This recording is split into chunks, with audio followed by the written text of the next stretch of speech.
Fellas, I know that people out there are wondering, we haven't talked about it yet, but Bill Belichick. First off, I don't know. Brad, go ahead. Take it from there. Yeah, you saw him. I think it's hilarious. This guy's 73 years old. He's doing an interview, and they ask him, "How'd you meet your girlfriend, who's what 25 or 6 or whatever she is?" And Yeah. she's like, "Oh, he's not talking about that." Wait, what? What? So he's being told what to do. I can relate. It's what we're supposed to do, right? And we're supposed to just do whatever they tell us. So he's just following in line. So I can't blame the guy. It's just normal. No, but seriously, it's a really weird thing, right? This is not a normal thing. I guess this is what happens when you're a millionaire 50 times over and you can pull a 25-year-old girl. I don't know. When you're 73. Yeah, I think it's spelled Bella Chick. Maybe that's where it comes from. It's hard for me to say too much. I will say I am entertained. So, Yes. And that's what it's all about for us. yes. We just want to be entertained. Exactly. It's must see. Like right now, I mean, I get the popcorn out. Dion's so yesterday, and yes. Belichick is so today. Exactly. Let's face it. There's no shortage of characters right now in the college football coaching profession with Belichick coming in. Yeah, but I wonder, will he be nervous having his almost college-age girlfriend around maybe his 60-year handsome quarterback, right? You know, yeah, exactly. That was scary. How much trolling will I want to see North Carolina play either Ole Miss or Illinois? Because I think two of the best Twitter trolls are Lane Kiffin and Brett Bielema. So I want to see those. I want to see them play each other so we can get some trolling going on between them. Because there'll be something happen. And Brett will actually do it on the field, so that would be even better. That's right. Exactly. Just ask Shane Beamer. You're exactly right. Still one of the great videos of the college football season for 2024. Hey, guys, we were talking a moment ago. We have not talked movies yet for quite a while here. And for once, I actually went and saw a movie. But you guys go ahead first and discuss yours. Mike and I both saw Thunderbolts. Yeah. My youngest daughter, we've been going to Marvel movies since before the pandemic. And so back when and movies, I will say this, it was actually like an old movie theater. It was full. People were laughing. People were giggling. It was fun, excitement, scream. It was great. I thought it was the first Marvel movie that I've enjoyed in a while. That wasn't just, it's fine. I actually enjoyed this one. So it was good. Thunderbolts definitely had a lot of comic relief, good energy. I thought it was really good. Yeah, I found it to be really good. I thought the introduction of the Sentry was well handled.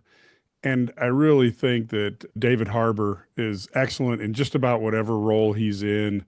And he really was the glue guy for this movie. Oh, cool. Cool. This is a Marvel movie, right? Yes. Yeah. Okay. Yeah. Shows you how much I follow movies. I never stop long enough to go see a movie, but my son was in town. By the way, graduates on Monday, Mercer University. Shout out to the boy and shout out to no more tuition checks, baby. I just got a fat raise in May because it's over. Love it. But he was home for a weekend and we went to go see Sinners, the opening weekend. And it's a really deep movie. Yeah, a little bit of horror, but by now you've heard they're vampires, okay? But some great storylines in it. The takeaway is this. I know, you didn't know. The takeaway is this for me. There are a lot, but the number one right away is that music touches our soul in a way that you can't describe. There's something about music that reaches deep down inside us and makes us sometimes do crazy things and sometimes drives us. There's something very special about music and the history of music. And I thought Ryan Coogler did a great job of kind of tying all that together. Highly recommend it. I heard something online. Kendrick Prince was telling me that he saw where people were walking out of the movie. I'm like, I don't know why you do that. The movie's called Sinners. If you don't like some of the scenes in the movie, it's called Sinners. Yes. By the way, here's a funny fact. If it were called Christians, guess what Christians are? Sinners. If you don't sin, why are you here? Anyway, I thought it was really good. So that's my 2 cents. It all ties together because Michael B. Jordan was also in the first Black Panther, right? Yeah. So there you go. So it all ties together. Yeah. Marvel. There you go. Marvel. Exactly. By the way, he was fantastic playing himself, playing both the twin brothers. He plays both roles and both have different personalities. Great job by him. It reminded me of Lupita Nyong'o in Us, the Jordan Peele movie, where she she was 80% of the movie talking to herself in the movie. Similar thing. I thought it was very entertaining and very deep movie. And by the way, stay for the credits, just like Marvel movies. There's a scene during the credits that's key. You need to stay in your seats and watch that to pick up on that. Fellas, it's Mother's Day. Shout out to your wives, to moms. What do you got? Yes. Yeah, so I'm actually obviously my wife and we have 3 children, so she's basically raises the kids while I do all the fun stuff that I get to do. And then I take them to sporting events. I coach them in all their games. But no, she's the rock. She keeps everything going. And of course my mom, now 93. Wow. Gonna go out and have some lunch with her. I think she'll know who I am. It's that maybe, or she won't want to. I don't know. I can't decide whether she does it on purpose sometimes. So it's hard telling. But no, shout out to her. What a great life she's had.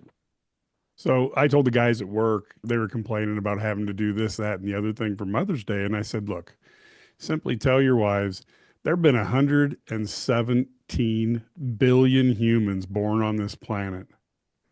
To celebrate the fact that you had 1, 2, or 3 of these 117 billion would be like if McDonald's shut down and had a big vacation day because they made another hamburger. And they looked at me and one of the guys goes, I think I might try that. So happy Mother's Day, Sandy and Mom. That's Oh, my. CAGLEY. Please direct all comments directly to Mike. Mike at IlliniGuys. Exactly. In case you recognize the voice, that's who that is. Yeah. Mama went to glory years ago. My wife, Rita, though, was outstanding. 31 years. Our 2 kids, again, big weekend for us. We'll be down on campus for graduations. Just blessed in so many ways. There's no question about that. Hey, before we let you go, we did have one basketball thing we did not get in. Illinois, Brad, adding another player to their roster. Before we go, tell us about this young man. Yeah, from Bennett Academy. This is kind of a guy who's he's not a highly recruited kid at the high major level. Played for the Illinois Wolves, though, so he played good competition. Point guard, 6'3" guard, name of Blake Fabemi. He is a very, very talented kid, probably a little bit rated, but he's a guy who's going to come in and compete for Illinois and help them in the backcourt and give them some depth. Practice player, gonna compete. He's a guy who's really athletic enough to guard, and so he'll be really good to have around. And so I think you see Illinois adding just to fill out that roster because you have to have enough guys to practice. We saw last year for them, they went through stretches where it was like, hey, got any assistant coaches that can still play? Yeah, it was tough. Yep, we said they weren't done. Yeah. Yeah. I still think, and we'll talk more when we get to the end of the month, that if we have guys coming out from the NBA draft who aren't going to be drafted looking for a place to play, I still think there could be that player. Maybe. If there's a good fit and the money's right, we will see. There's a possibility of that happening. Okay, we will leave it there. Man, what another great show. Hope you have a great week. Fantastic. And if you got somebody graduating, congratulations to you as well. To all the moms, happy Mother's Day. We love you. And be safe, be well, enjoy the games, and we'll see you next time.